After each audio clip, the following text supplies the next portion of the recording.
akıllı karga.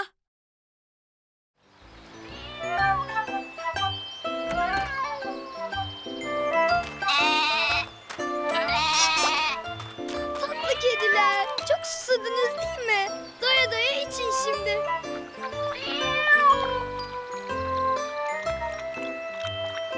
Aferin size, bütün suyu bitirdiniz.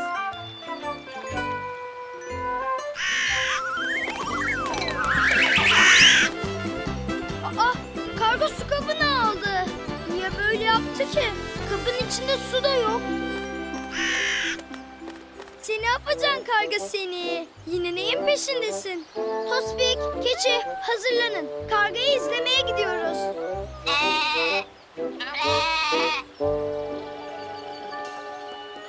Seni afacan karga seni. Nereye gittin ki şimdi? Hiçbir yerde yok. İşte buldum seni. Nehirden su içiyor. Ama kap yanında yok. Acaba ne yaptı kabı? Hadi gidip yakından bakalım. Tospik, keçi, sakın gürültü yapmayın. Karga onu izlediğimizi anlamamalı. Şşş.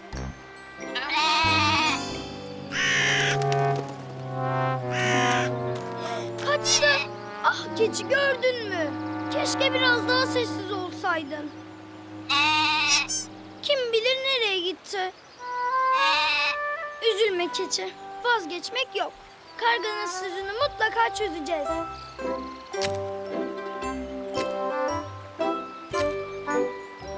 Seni gidi karga seni. Demek şimdi de Fatoş teyzeyi izliyorsun. Acaba yine neyin peşindesin?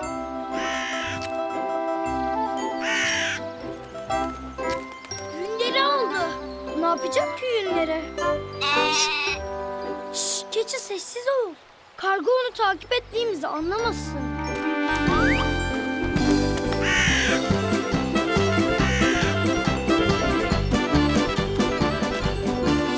Durun. Daha gitmeyelim. Karga ağaca kondu. İşte kedilerin su kabı orada. Topladığı her şeyi kabın içine koyuyor. Neden acaba? Şimdi anladım. Meğer karga yuva yapıyormuş. Demek su kabını ve yünleri bu yüzden topladın. Çok güzel bir yuva. Yavru kargalar için de çok mutlu olmalı. Kediciklere su verdim. Su kabı yok ortada. Bir de baktım ki havada. Kar da almış gagasında. Seni akıllı karga. Ne yapacaksın onunla? Dürbünümü aldım yanıma. Kaçamazsın hiç yoluma. İşte buldum seni sonunda. Çok şaşırdım kaldım. Nereden öğrendin akıllı karga? Yuva yapmayı sonuyla. İşte buldum seni sonunda. Çok şaşırdım kaldım. Ne kadar da zekisin. Seni akıllı karga.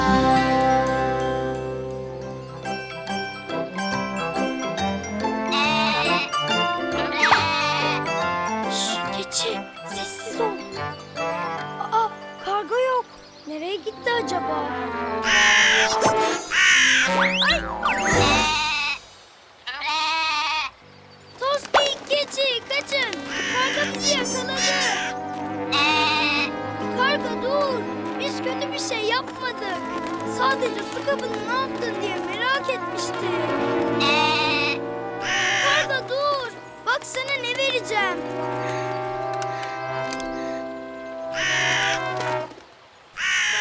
Alabilirsin karga. Gitti dürbünün kapağı. Ne yapalım? Dürbünün kapağı olmadan da çalışır.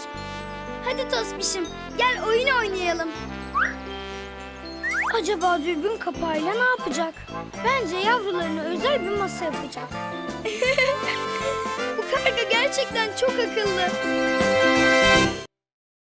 Görünmez hayvan.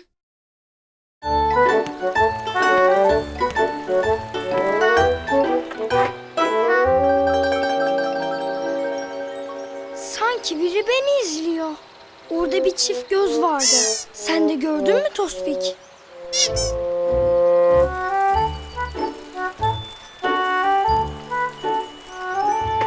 İşte şimdi seni yakaladım. Daha önce hiç böyle bir hayvan görmemiştim. Çok değişik. Aa, kayboldu. Ama şimdi buradaydı. Sen de gördün değil mi Tospik? Bu hayvan görünmez olabiliyor. Görünmez hayvan. Yine gördüm sanki. Acaba bu hayvanın adı ne? Mutlaka bir adı olmalı. Nilo'ya hadi gel. Metelerin bahçesinde maç yapacağız. Abi ben az önce çok değişik bir hayvan gördüm. İstediği zaman görünmez olabiliyor. Yanlış görmüşsündür Nilo'ya. Bir hayvan görünmez olamaz. Gerçekten gördüm abi. Az önce buradaydı. Ben öyle bir hayvan olduğunu sanmıyorum. Hadi gel Nilo'ya oyun oynayalım. Abi bak topun üzerinde duruyor. Ben hiçbir şey göremiyorum Nilo'ya. Sen bakınca görünmez oldu. Nilo'ya canım kardeşim. Ateşin var da hayal mi görüyorsun yoksa? Ateşin de yok. Ben gayet iyiyim abi. Sana gördüğüm şeyi söylüyorum. Aslında gerçekten iyi görünüyorsun. Nilo'ya, Murat, neden gelmediniz? Hani maç yapacaktık? Nilo'ya görünmez hayvan bulmuş onunla oynamak istiyor. Ne? Görünmez hayvan mı? Hani nerede? Görünmediği için göremiyoruz Mete. İstediği zaman görünüyor ama sonra görünmez oluyor. Çok değişik bir hayvan. Adı ne? Bilmiyorum ki. İlk defa görüyorum. He, gördüm. Abi senin omzunda. Ben hiçbir şey göremiyorum Nilo'ya. Doğru gördüğüne emin misin Nilo'ya? Evet abi. Şimdi omzundaydı. Ama siz bakınca görünmez oldu. Ben anneme haber versem iyi olacak. Ateşin var mı diye bir kontrol etsin. Ben ne gördüğümü iyi biliyorum. Gel Tospiş'im biz gidelim. Nilo'ya beni bekle. Belki ben de görürüm görünmez hayvanı. Tatlı kızım benim. Ateşin yok. Çok sağlıklı görünüyorsun. Gördün mü abi? Ben gayet iyiyim. Ama anne Nilo'ya görünmez hayvan gördüğünü söylüyor. Belki de gerçekten görüyordur. Böyle bir şey olabilir mi?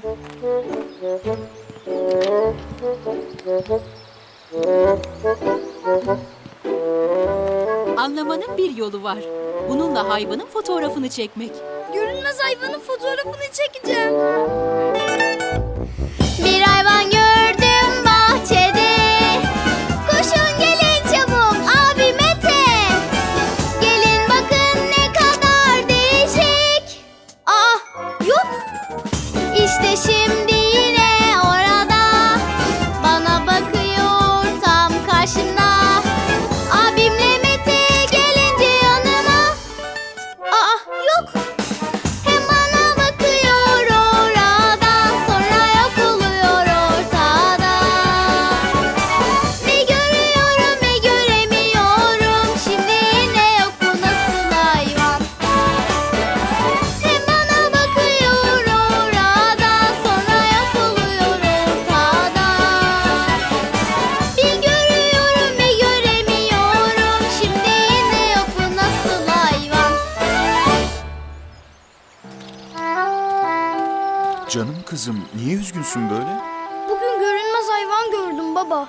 Ama kimseye gösteremedim. Fotoğrafını da çekemedim. Daha gün bitmedi Nilo'ya. Belki fotoğrafını çekersin. Bana inanıyorsun değil mi baba? Elbette kızım. Baba işte bak burada. Of, yine görünmez oldu. İşte yakaladım. Bu kalemun. Bu hayvan bulunduğu yerin rengine göre renk değiştirebiliyor. Bu yüzden dikkatli bakılmazsa fark edilmeyebiliyor. Nemun baba? Bu kalemun. Bence hemen fotoğrafını çekmelisin. Fotoğrafını çektim. Sonunda onu yakaladım. Mete, abi gelin. Bakın, görünmez hayvanı yakaladım. Aa, daha önce hiç görmemiştim. Kertenkeleye benziyor. Adı bu kalemun. Adı da çok eğlenceliymiş. Bu kalemun. Bakın orada. Niloya'nın omzunda. Ben göremiyorum. Renk değiştirip görünmez oldu çünkü. Haklıymışsın Niloya. Çok eğlenceli bir hayvanmış bu. Altın başaklar.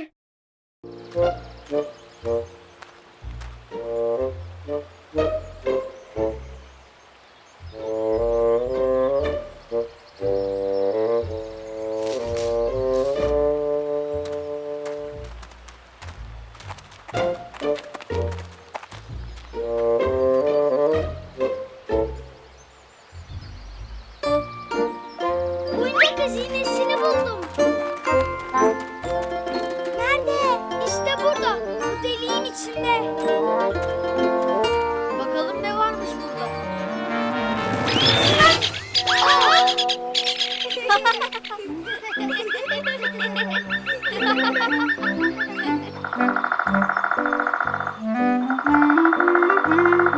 Aç kakan, korkuttun bizi. Hazine avcıları, yorulmak yok. Oyuncakları bulana kadar aramaya devam. Evet, hadi gidelim. Beni de bekleyin.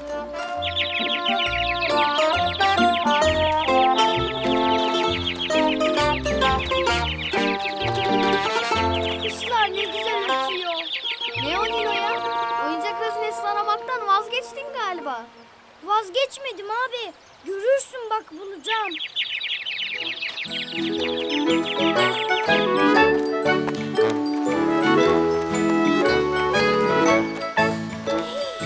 Bu da ne?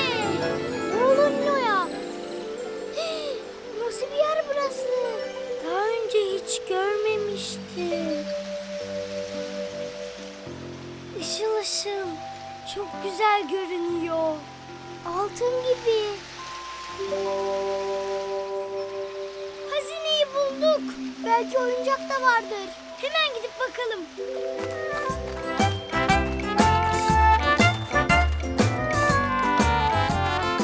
Niloya? Abi, hazineyi bulduk. Buldunuz mu? Altından bir tane bulduk. Belki içinde oyuncaklar da vardır. Bence yanlış görmüşsünüzdür. Altın tarlası diye bir şey yok ki. Doğru gördük abi. Kendi gözlerimizle gördük. Nilo'ya, Mete. Üç hazine avcısı çıktık uzun bir yola. Dere tepe dolaşıp oyuncakları bulmaya. Kovukların içinde yok. Her yere baktık, ağaçların ardında yok. Buralarda hazine yok derken sonunda altın tarlasını bulduk. Üç hazine avcısı çıktık uzun bir yola. Dere tepe dolaştık, oyuncak aradık. Abimle Mete ve ben çok dolaştık, yorulduk. Hiç oyuncak yok ama altın tarlasını bulduk.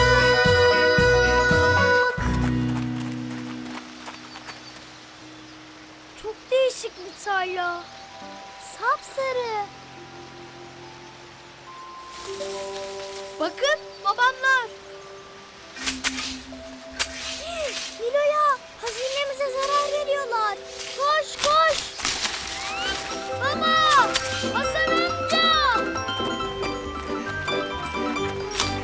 Durun, yapmayın. Ne oldu kızım? Hazinemize zarar veriyorsunuz. Biz mi? Evet, biz bu altın tarlasını ta uzaktan gördük, geldik. Buralarda oyuncak da var mı? Burası buğday tarlası çocuklar. Sarı ve ışıl ışıl olduğu için altına benzetmişsiniz. Buğdaya da bu yüzden altın başak deriz. Altın başaklar. Bahsettiğiniz altın tarla burası mıydı? Evet abi. Hani altın tarlası yoktu? Bak işte, altın başakları bulduk. Haklıymışsın Nilo'ya. Altın başakları unutmuşum ben. Altın başaklar ne işe yarıyor? Başaklardan un ve ekmek yapılıyor. Nilo'ya, her yere baktım ama hiç oyuncak bulamadım. Bu tarlada hazine yok.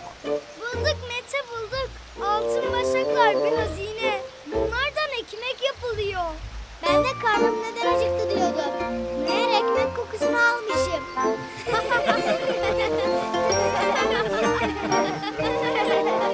Hadi köye gidip yemek yiyelim. Belki yolda yeni bir hazine buluruz. Aramaya devam. Beni de bekleyin. Paylaşımlarımdan anında haber almak için üye olun.